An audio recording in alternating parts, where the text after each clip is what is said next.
نور والا چہرہ۔ پیارے بچوں، آج ہم اللہ پاک کے پیارے حبیب اور اپنے پیارے آقا جانے جانا حضرت محمد مصطفیٰ صلی اللہ تعالیٰ علیہ وآلہ وسلم کے پیارے پیارے نور والے چہرے کے بارے میں سنیں گے۔ آپ کی امی حضرت بی بی حلیمہ سعدیہ آپ کے بچپن کے بارے میں فرماتی ہیں کہ اللہ پاک کے پیارے حبیب حضرت محمد مصطفیٰ صلی اللہ تعالیٰ علیہ وآلہ وسلم کا پیارا پیارا نور والا چہرہ رات کے وقت اتنا زیادہ چمکتا تھا کہ اجالا کرنے، روشنی کرنے کے لیے چراغ یعنی لیمپ کو جلانے کی ضرورت نہ ہوتی تھی۔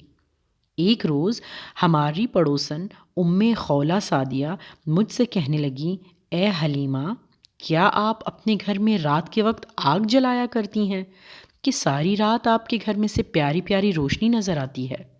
بی بی حلیمہ فرماتی ہیں، میں نے کہا یہ آگ کی روشنی نہیں بلکہ حضرت محمد مصطفیٰ صلی اللہ تعالیٰ علیہ وآلہ وسلم کے نور والے چہرے کی روشنی ہے۔